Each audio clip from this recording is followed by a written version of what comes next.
By 1981, Foreigner was already one of the biggest rock bands in the world. But with their fourth album, simply titled Four, they reached an entirely new level. Packed with massive hooks, arena-ready guitars, and Lou Gramm's powerhouse vocals, we're revisiting the sound and the unforgettable songs that made Four one of the defining rock albums of the early 1980s. Get ready for the 3324 podcast, where lifelong friends Dean Legiro and Eric Kuber share their love of all things music and movies. Dean has directed short films and is a music trivia buff. And Eric, trained in audio engineering, brings his extensive knowledge of music and film to the conversation as they discuss, debate, and celebrate their favorite albums, films, and much more. Welcome, friends, to the 3324 podcast. We're bringing video back for this episode. We are. So if you're watching us on YouTube, you can see our beautiful mugs. If you're just on audio, you're probably better off. You sent the email. I was very excited. I had to shower. I had to shower. I didn't shave, but I don't think you could see. But that's all right. That's okay. Yeah, that's yeah. Okay. We're all a little rough and tumble, but if it's your first time, welcome aboard. We are so glad you joined us. New episodes come out every week. The best way to get notified is just dig into the podcast app that you're listening on and hit the follow button. This way, you get a gentle, persuasive tap on the shoulder when new episodes come out. And if you want to communicate with us within that same app, there should be something called fan mail or contact us or message, and you can message the show directly, and we do respond to those messages. Right, Eric? That's right. Yeah. Yeah. We love interacting. Tell them about the green room or the white room. Is it the white room? The green room. The back room. In the white room. I was just about to do that. In the back room. Yeah. The back room, the white room, the green room. Find everything there. It lists all of our previous guests and just basically, episodes galore. Yeah, it's there's a lot there. We're getting better. When I look, it's almost overwhelming at the amount of episodes. I know.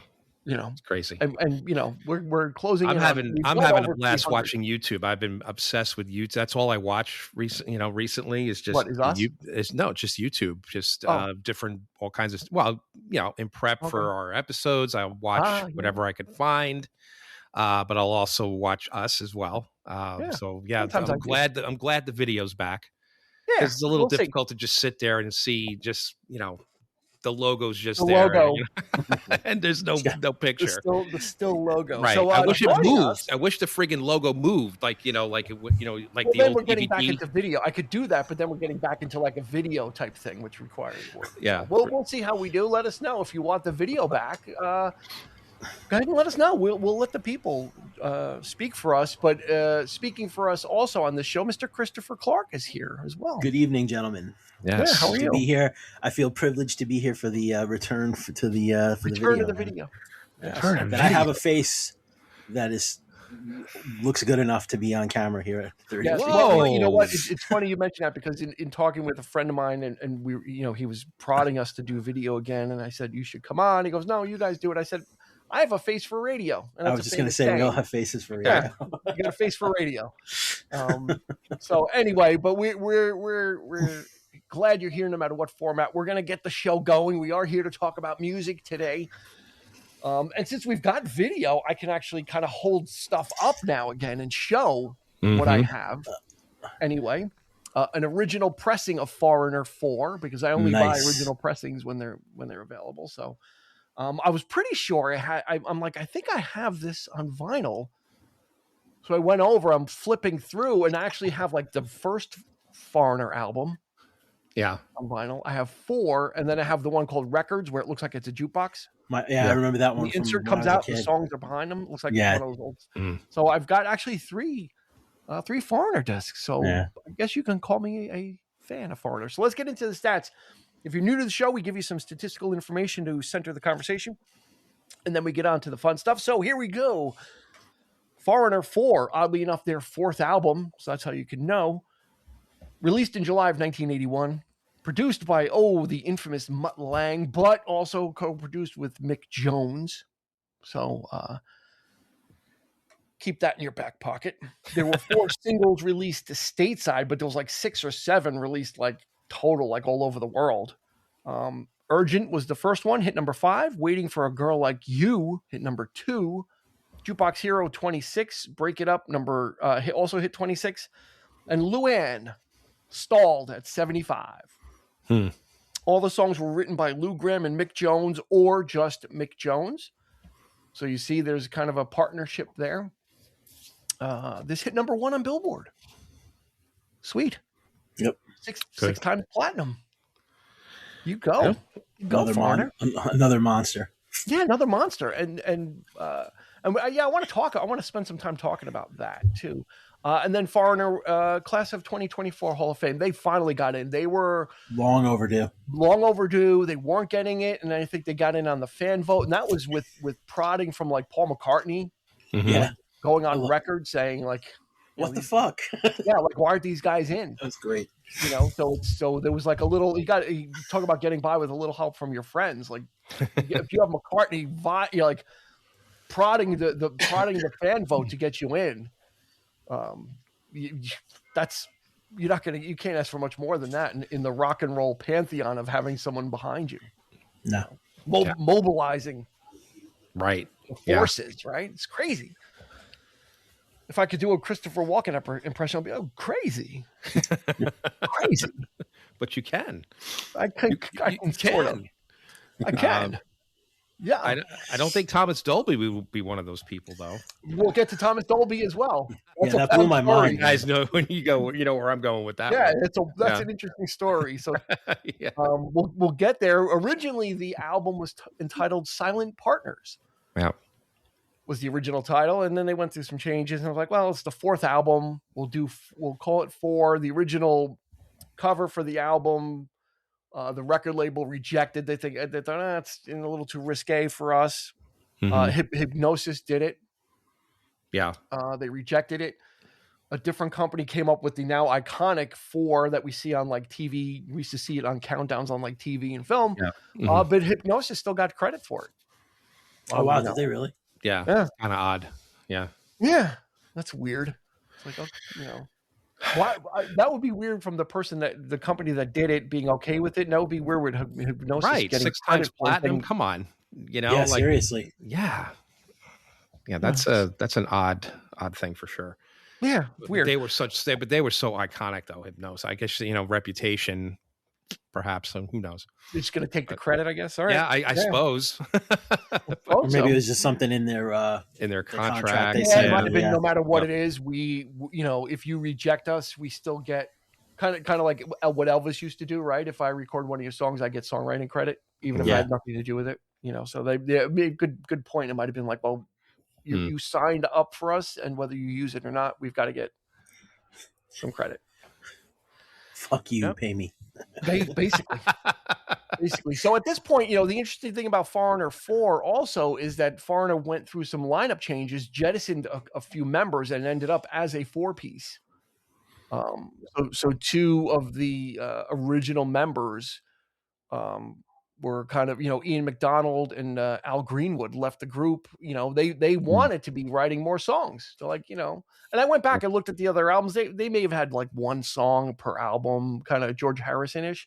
Mm-hmm. Not a lot. Mick Jones and Lou Gramm were still doing the heavy lifting, and they're like, well, we just, It was like them consolidating power. Like, we don't want to really, this is working. And so, they said it was kind of ruthless, but this was what we needed to do to kind of keep the train going. So, yeah, if it ain't broke, don't fix it. Right? We've got to, and there's that partnership with Lou Gramm and Mick Jones. It's kind of like, like I said, they're firing on all cylinders. I looked at each Foreigner album. Each Foreigner album has at least 3 radio hits on it, not counting like radio, like album oriented rock stuff.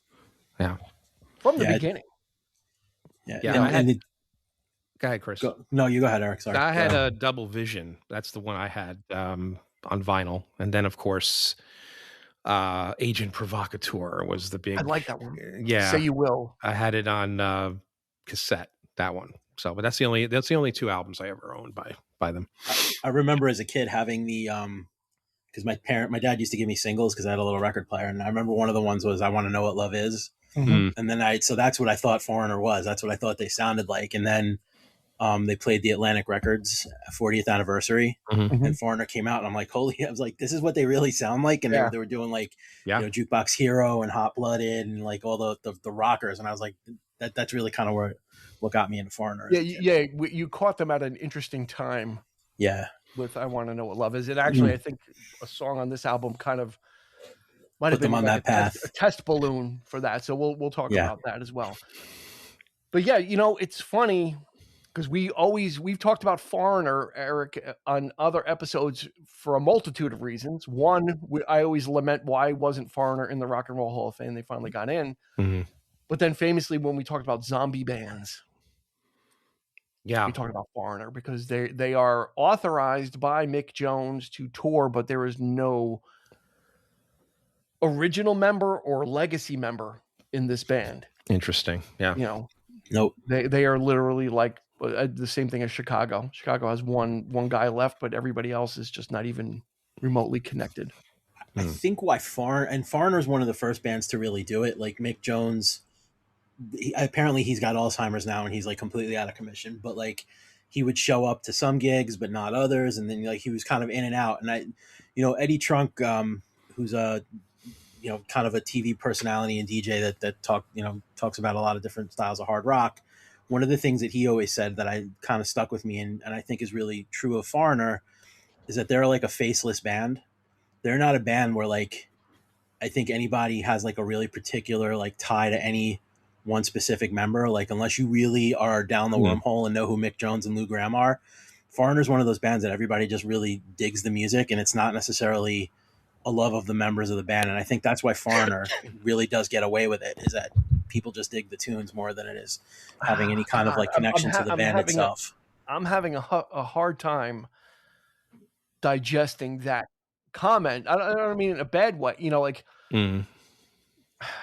I could be wrong, but I that's how I always kind of thought of them too. Like I know who Lou Gramm and Mick Jones were just because of who I am, but like I don't think anybody who's like listening to like Hot Blooded or Juke Box Hero or like is picking up a greatest hits record really knows or cares about Foreigner the way they might recognize like an Eddie Van Halen or or a Steve Perry or like one of those kinds of guys.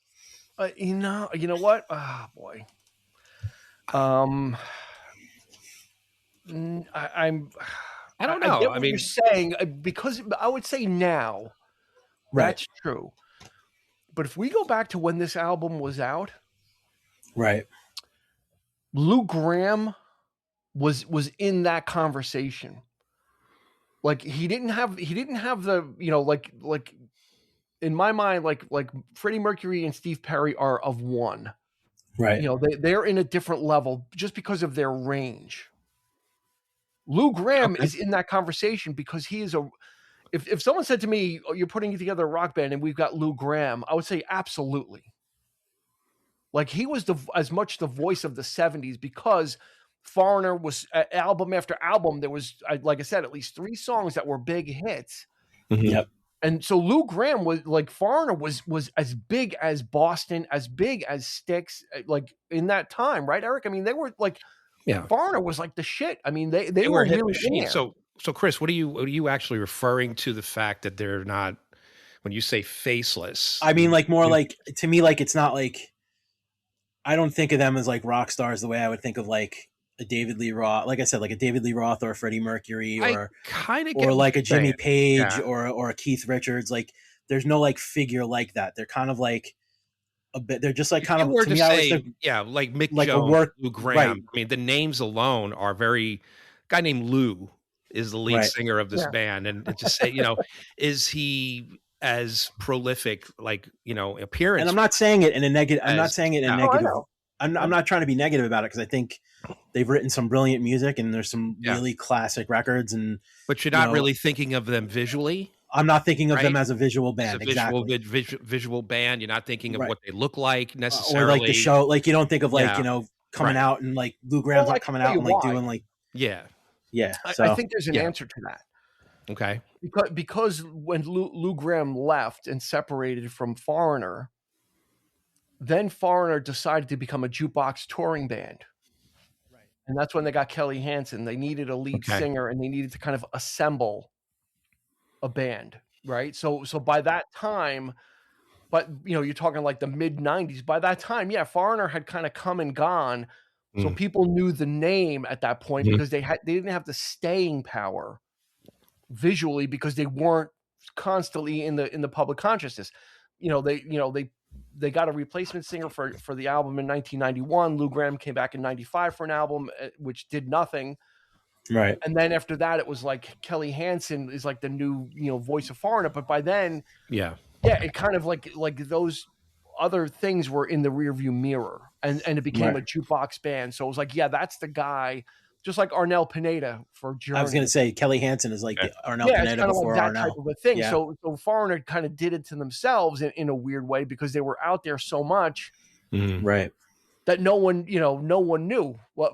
And you could even take it to ELO, where Jeff Lynne rebranded the band as Jeff Lynne's ELO and put his name on it, so like he's the guy, right? Kind of like staking out, like planting the flag. So I get what you're saying. I totally get what you're saying. Right. I still can't agree with it just because of how monstrous this is a 6 times platinum album. You can't, like, Lou Gramm was like the voice of late 70s rock.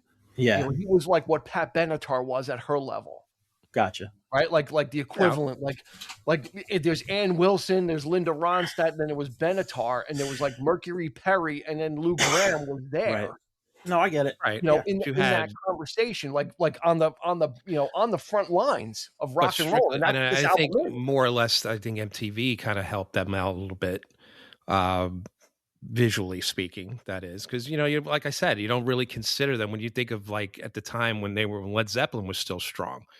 They're coming out with their first couple of albums, and you're not thinking of what they look like. I can't even tell you what Mick Jones looks like at this point. I can't picture him in my head right now. Lou Gramm, yes, because he always reminded me of, he's trying to be Robert Plant, right? He always had the curly hair.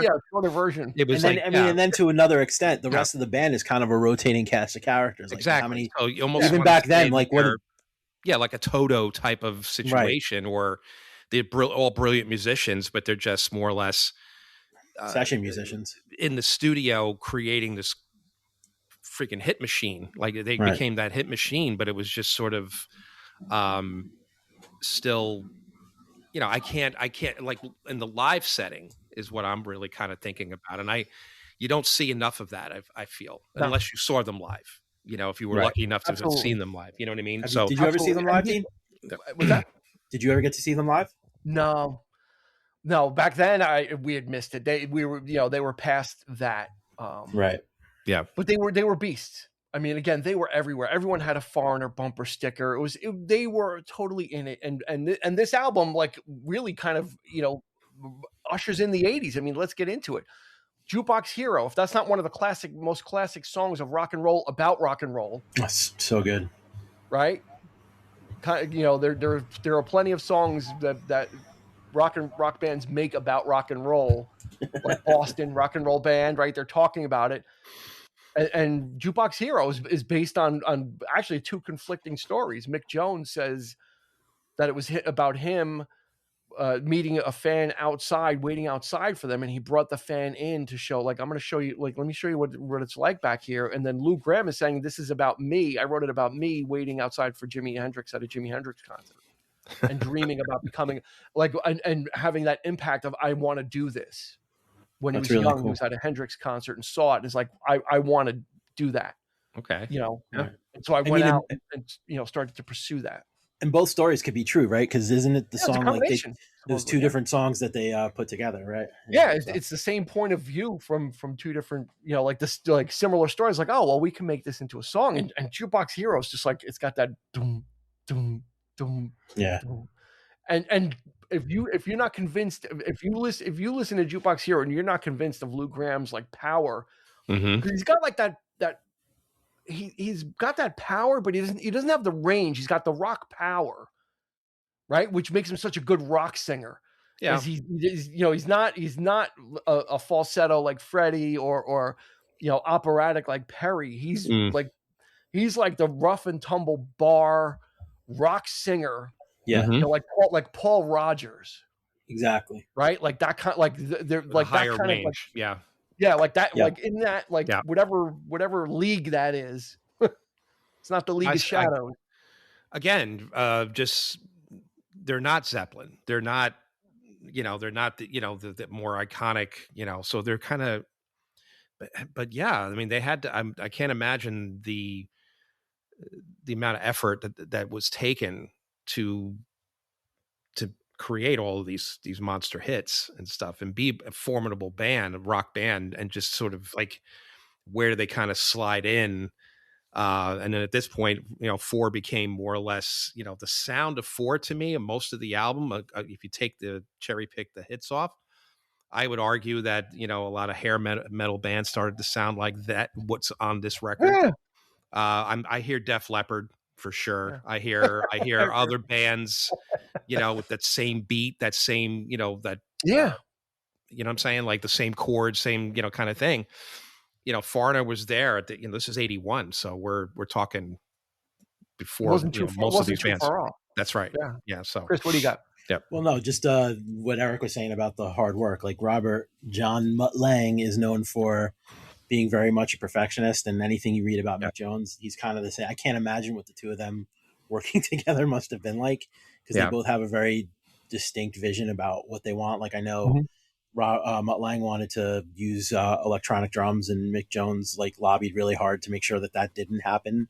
And they took that meticulous time that Mutt Lange does for every record. I think they were over budget, and they took almost a year at Electric Lady Studios to finally get this record right. And everything down to the last detail. And to Eric's point, the whole time I'm listening to this record, before I really sat down and did my like kind of pre-show like research that I tend to do, I'd forgotten that Mutt Lange produced it. I'm like, wow, this really does sound like Def Leppard. And then when I remembered it was Mutt Lange, I'm like, well, that makes sense. Yeah. And then the other thing, but it's less polished. It is. There is a little less polish to it. Yes. Yeah. It's grittier.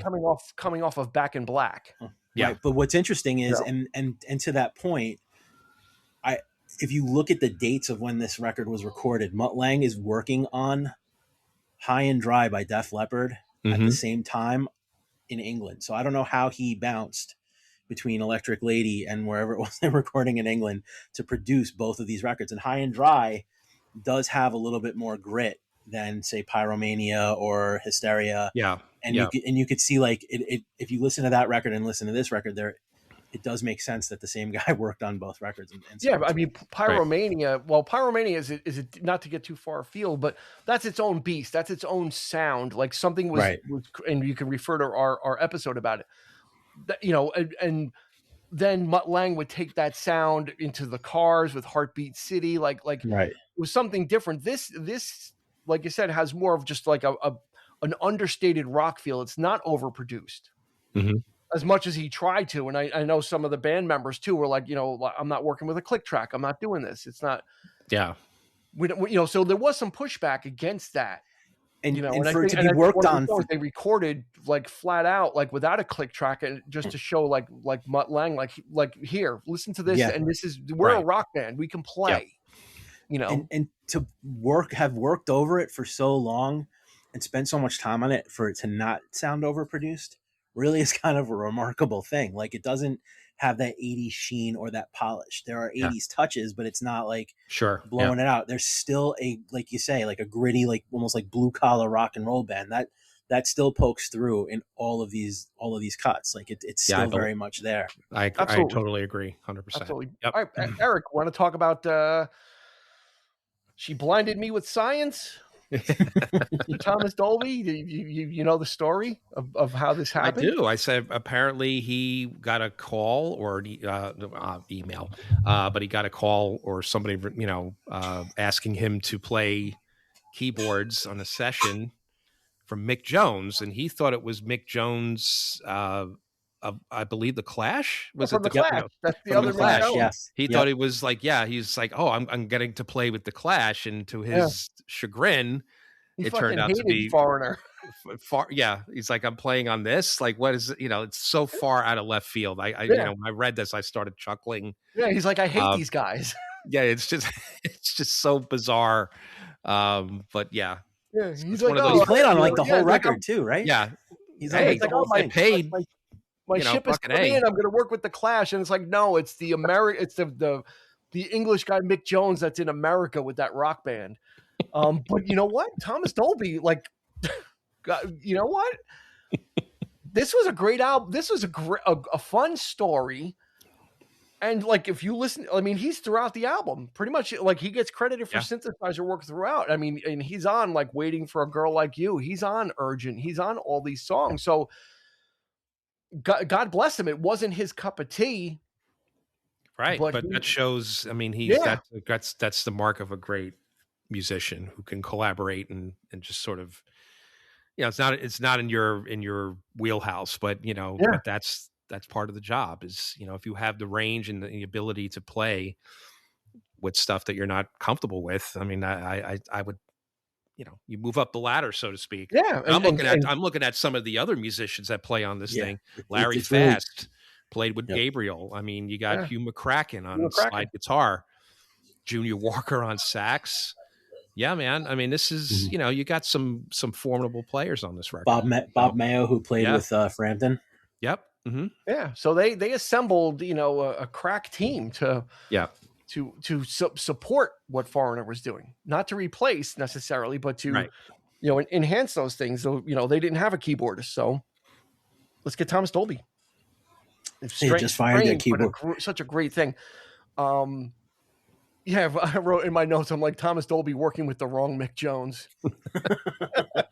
and how does that happen? Whose idea was that? Was it Mick Jones to get him on here, or was it Mutt Lange's I think it was Mutt Lange's. Okay. Good question. That makes sense because according to the article I read, I think it was Mutt Lange because he ran the production company that, like the publishing company that Thomas Dolby used or something. It was something tied to Zomba Music, which is the publishing company, and Mutt Lange was able to bring him in.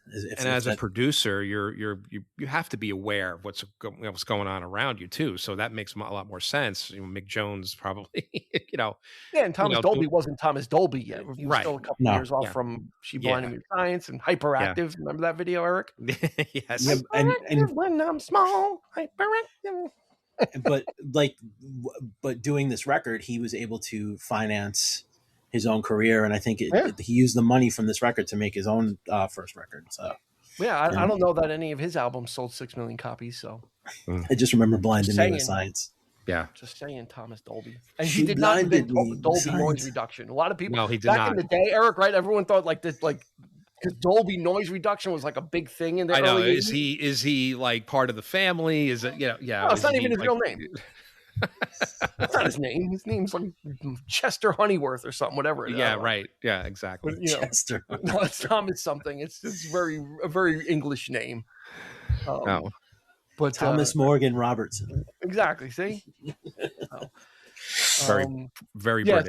That's a fun story, but again, adding that kind of someone fish out of water into this album just kind of makes the background even better. But still, Waiting for a Girl Like You, and you mentioned, Chris, I Want to Know What Love Is.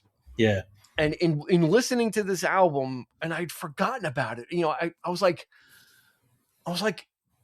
I was thinking when I was listening, because it was wild. I'm like, oh, is I Want to Know What Love Is on this album?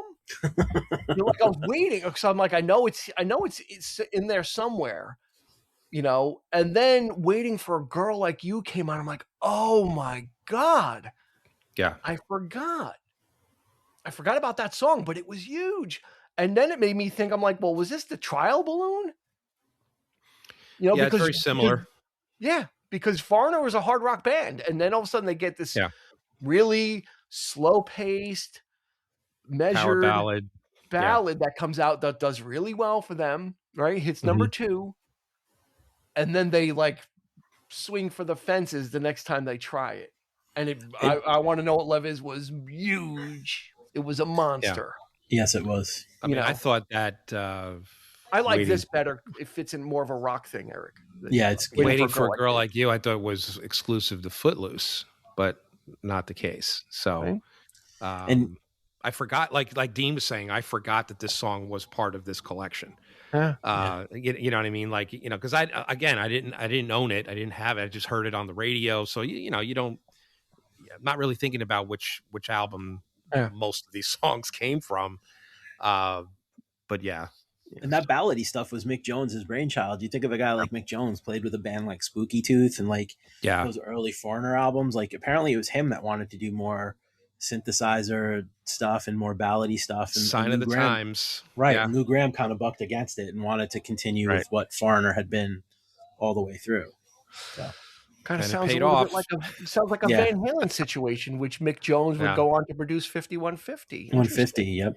Great record. Sounds like an interesting split that they were having there. Kind of Eddie Van Halen, David Lee Roth, Mick Jones, Lou Gramm. The parallels are there. But yeah, Waiting for a Girl Like You, I forgot. Wow. You know what? That's a great, to me, that's like more of a rock ballad than a pop ballad. It's got a power ballad vibe for sure. Mm-hmm.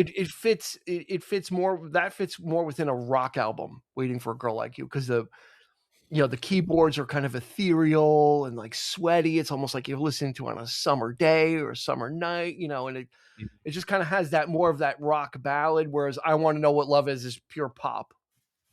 It's like we're going for, we're going to bring the chorus in. You got the polish to back it up too. Yeah. I mean, that thing is just so synth heavy and I think that would you're right. I think sheen of it, Yeah, I think that's part of it. You're absolutely right. Is that right? The lack of that whole album. That whole album was like that. Agent Provocateur. Yeah, it was slicker. It was that. I mean, I never listened to that one from stem to stern. Is it more? Are there rockers on it, or is it just all like ballady keyboard stuff? There are. You think in fact, my aunt, she loved that song. She was obsessed with that song, but she didn't quite know Foreigner. Yeah. And she was quite disappointed at the fact that there were like harder rock songs on that, because she thought the entire album was that. I want to know, That was advertised. So that was yesterday. Was like the hard rock single. Yeah. You remember? Yeah. You remember that was yesterday, Chris? That was kind of like that was yesterday. It was typical Foreigner, but again, you know what? I think what I'm getting to is for Foreigner, the production makes a difference. Yeah, absolutely. That was yesterday is a typical Foreigner song, but because it's so slickly produced, it comes off with a different feel.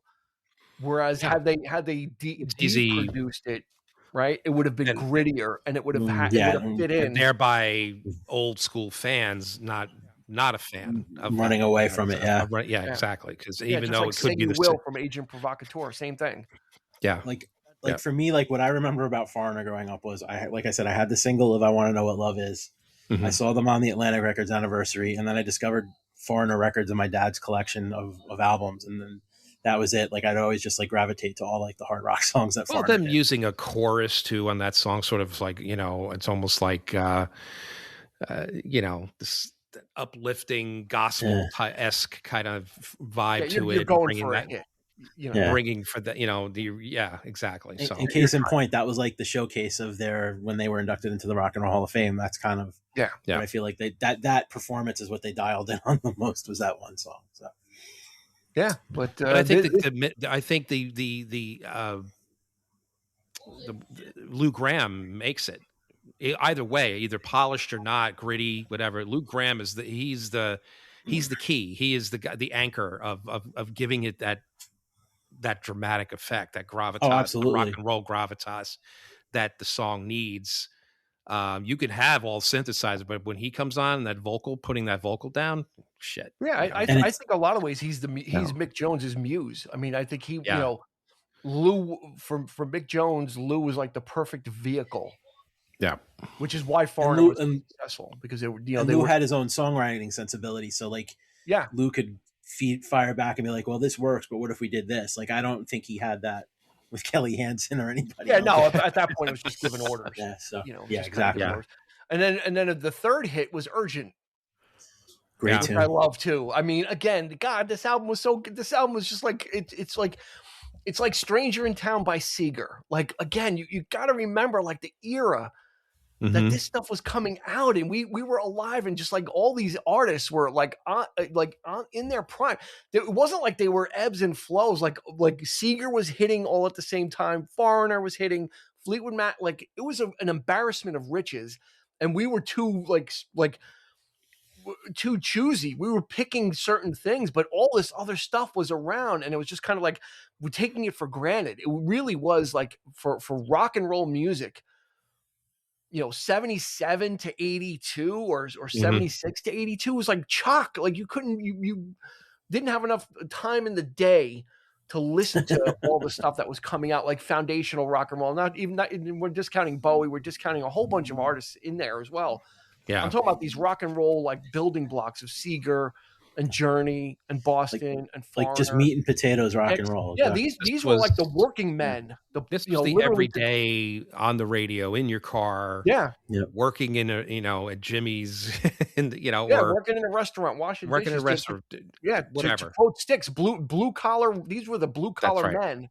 That's of rock and roll. Like they were out there just getting it done, making gritty, good rock and roll that people were like blasting from their car stereos. Thinking about your crushes, thinking first dates, that kind of thing. It's all tied up in this journey. It was an amazing time. Yeah. When all these bands they were all young at the same time. That's the thing. All these bands were vital. That's what I was trying to get to. All these bands were like young and vital at the same time. Wish we had like a term for this period. We'll come up with one. like yacht rock. Like what would define this? Wouldn't it be AOR? This is like the prime era for AOR, right? but there's something else to it. Because the term yacht rock captures a mood and a magic. Like it kind of says more. Mm-hmm. Like saying like this was like foundational rock and roll or something of the 70s, or there's something there that this group of artists were doing, and Meatloaf is in there as well. Like all this shit was happening at the same time, which is just insanity. It is crazy. There was room for all these bands and all these artists to have at least one or two home runs, like multi-platinum albums. Yeah. Because people were consuming music again, you got to think things were different too. You had to buy this music. You couldn't stream it. You couldn't watch it on it. Those things didn't exist. So the only way you were getting it was to purchase, and that's why you see these monster, like these artists that seemingly come out of nowhere that have a monster, because all you have to do is connect a couple of times with a couple of songs and it catches fire on the radio, and people are buying it. Like people they'll buy it. Yeah. So and radio was their friends. Every major city had like a rock and roll radio station that would be willing to play all that stuff. Absolutely. Like or APP. All these bands were endless road warriors. They were just out there, just touring. It was insanity. The non-hits, just as good. Break It Up, Nightlife. Yep. I'm Gonna Win. That's why this album is so solid, is because it's just like it's just a good like rock album, well executed. It fits in with Stranger in Town. It fits in with like we just did the Benatar album. Like all these albums are at this time were just like Parallel Lines by Blondie. You just put these albums on and let them run. Like you didn't have to worry about getting up and like, I got to skip that one. Yeah, there's no fat on this record at all. For sure.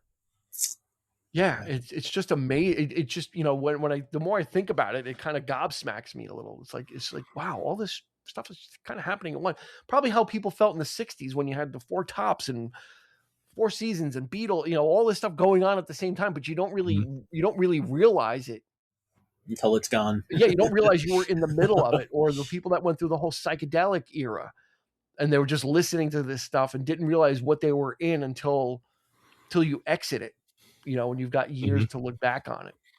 This is the same type of thing. Very special. The 80s were a different thing. It was, to me, 80s felt like more one-hit wonders were coming in and out. Yeah. Or you had the monster artists like Madonna and Bruce and Michael Jackson. Like it was dominated by like monster single artists, Yeah. This era was just like these guys could just like strike. And what's amazing is Mick Jones kind of lived through all of it, right? Because like he started in the early 60s. He became friends with the Beatles. He worked on Dark Horse by Harrison. He played with Leslie West. He was in Spooky Tooth, and then he comes to Foreigner. And then like what I always found remarkable is that like somebody who started a career in the early to mid 60s to still sound very contemporary in the 80s and his guitar playing to not sound dated is kind of speaks to who he is as an artist and what he's been able to achieve as an artist. So yeah, he was able to evolve. That's pretty remarkable. You know, exactly. That's the word I'm looking for. Yeah, absolutely able to evolve with the time. He wasn't, while he was making rock and roll, that's what he was married to, but he didn't stay married to it if things were changing and things kind of grabbed him. He was willing to try new things. He wasn't going to, well, this is Foreigner and we're never going to use this or that. It's like, well, we're going to, if we need to, he was a hit maker, Yeah. That's what his job was, and then, like I said, Lou's job was to execute on behalf of that. So it's kind of like like he would send Lou out, like Lou was like the, the ambassador for it, and get this done, and because if you watch, you watch some of the videos, you can see like Mick Jones, like kind of like enamored with Lou, like that's such a great partnership. They really were. Yeah. They're really so tight, and that's what made this work for for as long as it did, and then it fell apart. But and what's unfortunate is that like any interviews I've heard with Lou, I mean, I don't know if it's changed in recent years since he's kind of back playing with Foreigner here and there, but like the last interview I heard Lou Gramm give, he's definitely sour grapes over some things that happened to him with Mick Jones. Like he definitely feels like he deserves a writing credit on "I Want to Know What Love Is," or like things that he felt he deserved that Mick Jones kind of wormed his way around and denied him. So yeah, he should probably call Mike Love, and they should probably talk a little bit, and leave on Helm. Yeah, right. Get him in on the conversation too. I mean, there's so much of that backbiting, Yeah, definitely, for sure. You start to get into a very slippery slope of what is a contribution? What does it mean? And it's different for every artist, right? Some people might give you a writing credit if you wrote a line in a song. Some might say, well, they wrote a line, so they just kind of helped it, but I wrote the rest of it. I wrote 98% of it. Yeah. Right. So I wrote the song, so it's not something that can be defined definitively. No. Right. It's different in every situation. And depending on who you do, some people are more generous with it. It's like, yeah, yeah. Mm-hmm. And some people would actually say, yeah, throw a couple of lines in so you can get some songwriting credit, get some money.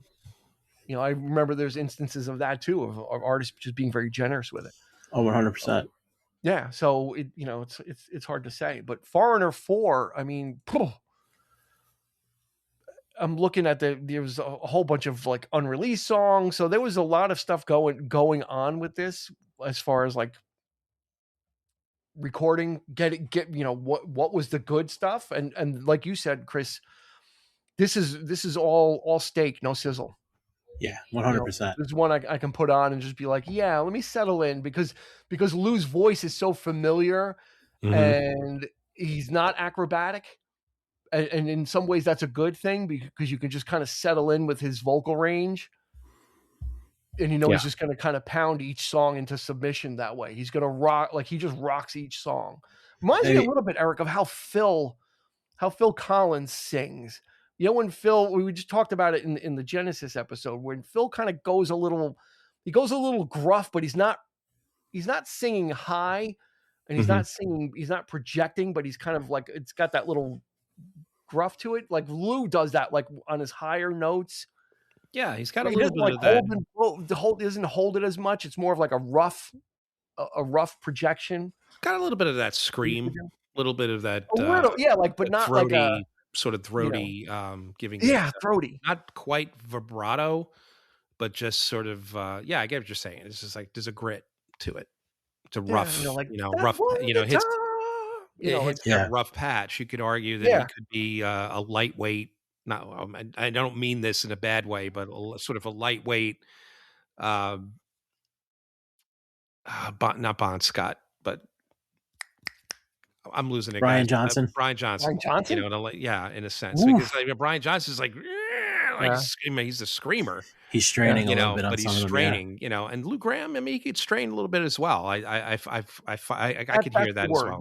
You hit it. It's like the strain, but it's not over the top where it's like you feel like his voice is like he's destroying his voice. Yeah. He knows how to control it, but it's just sort of So let's bring it down a bit. So he knows how to pare it back. I think right. And to that when is so yeah. And to that point, Juke Box Hero, and I think it was, forget if it was Urgent or might have Waiting for a Girl Like You, maybe. There were like two songs on this record that were like at the top end of his range that he was able to deliver in the studio, but apparently couldn't deliver consistently live every night. So they actually had a like Juke Box Hero, and I think it's escaping me what the other song was. It actually had to go down a half step on those tracks live because to have him do that every night would have completely tore up his voice. So Waiting for a Girl Like You is him singing. It's a singing, right? But there are lines like Jukebox Hero when he really hits it high at the end, especially at the end. Jukebox Hero, like it's just like he hit, man, that has to hurt. Like when he sings that phrase, like one guitar, it's like one guitar, it's that strain, but it's controlled, it's throaty, but it's all rock and roll. Like that's 100%. What it is. It's like that. It's like that working man rock and roll. That's why I said in the beginning, if someone said, all we have left is Lou Gramm for your band, I'm like, I'll take it. No complaints. Freddie was already picked. This one was already picked. Plant was already picked. We got all that's left is Lou Gramm's the last guy on the ball field. Bring him over. Yeah, I'm taking him. Take him all day.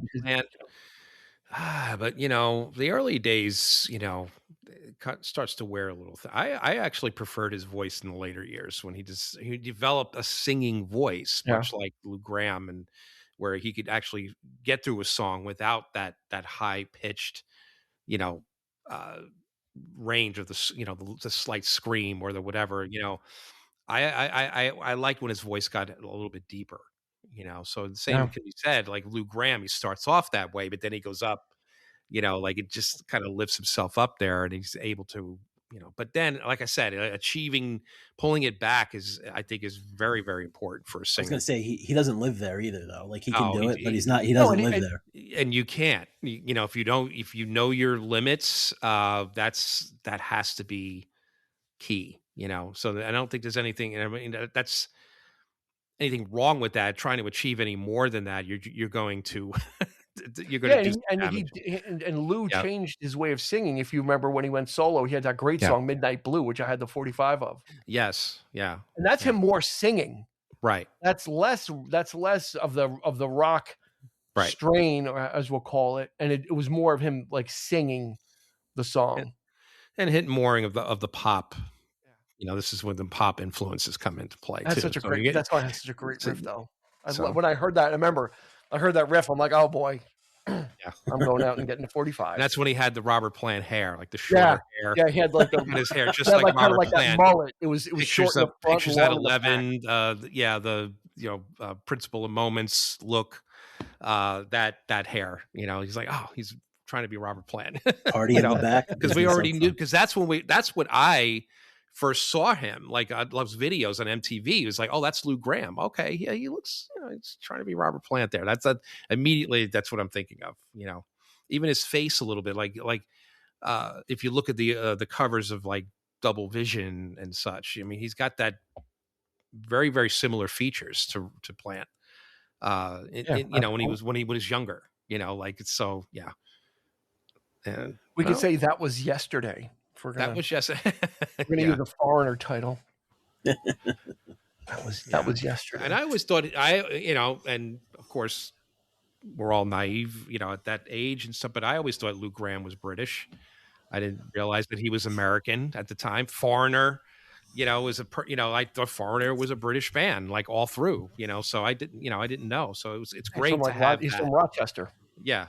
Yep. Yeah. So.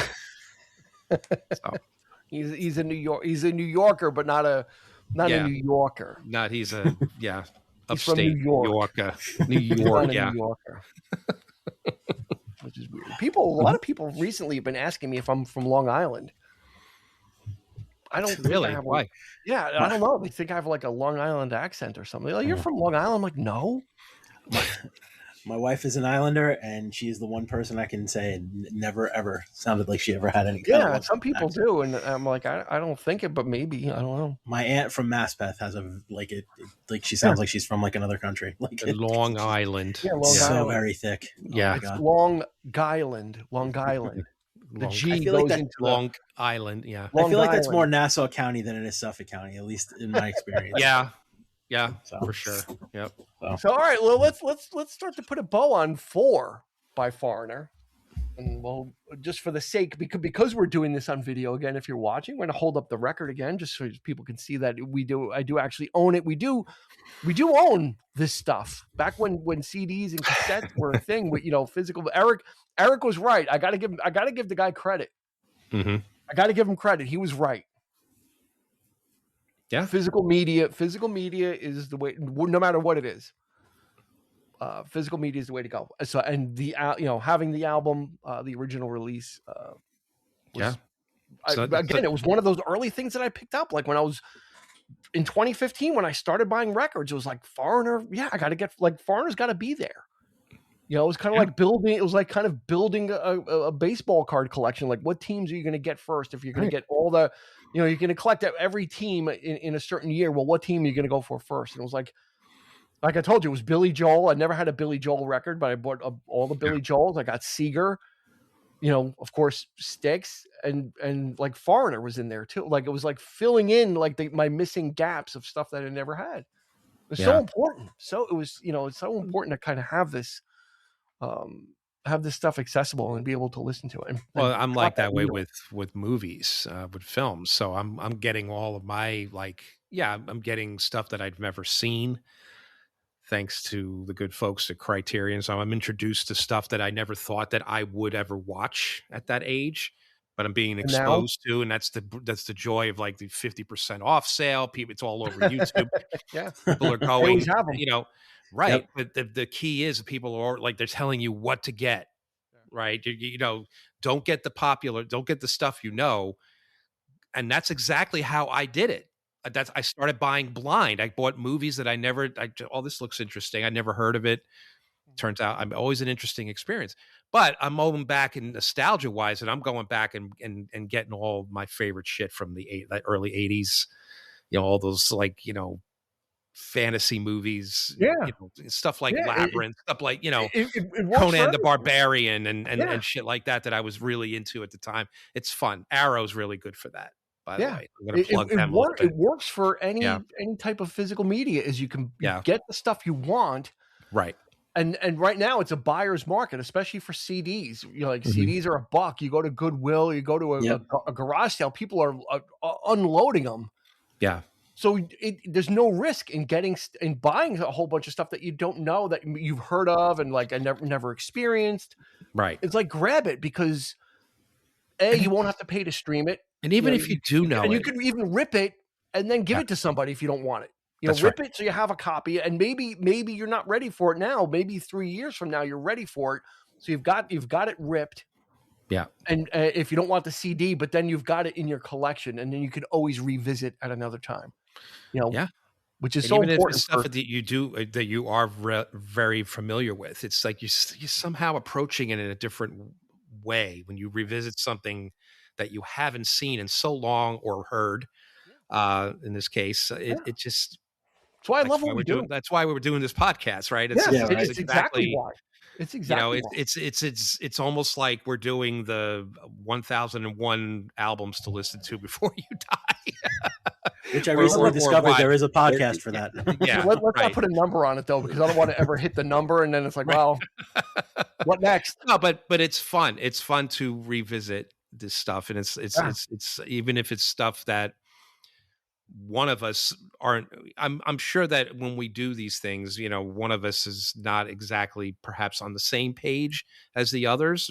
Sometimes we know. But the fact that we're listening and we're all engaging in it and just sort of giving it another spin, giving it a new viewpoint, new perspective, and then the conversation starts, and that's where it gets. You're absolutely right, and I think it's more important for groups like this. Yeah, where Chris again, it's not the wrong impression, but Chris is like, these guys are nameless and faceless, and what? To 90% of America, they might be. Yep. Right. That's why I said it's not an invalid. It hurt my soul. No, honestly, it hurt to think that, but that doesn't mean it's not true. Right. It's both things can exist at the same time. Absolutely, they can. Totally. So hopefully, people will go back and see that Foreigner was an actual band that was consistent, that had a lot of hits, and they were, and they were putting out really good music. And I think that's why I love what we do here, is we talk about some of these, it's easy. We could talk about the Beatles every day, and you can probably find 10 Beatles podcasts, we do our share of Beatles, and we always will, but the Benatar and these other ones that are kind of, they're still out there, but people don't really know how big they were. Yeah. Back then, unless you were there to talk about it, not that we didn't have to see them. We knew the impact, just, pop culture, radio, MTV, everything. So Foreigner is one of those. We're going to advocate. Listen to that. Like I said, each album you're not going to miss, because each album has at least three big radio hits, like, Cold as Ice, Hot Blooded, Head Games, Dirty White Boy. Like each one's got like so many, it's got hits on it. It's like Seeger, like each one, you're not going to go wrong. You could pick any one out of it. Yeah. But this one is the most, this was the one that we'll leave it at, like kind of like the most contemporary rock before they kind of flipped the switch into more modern production.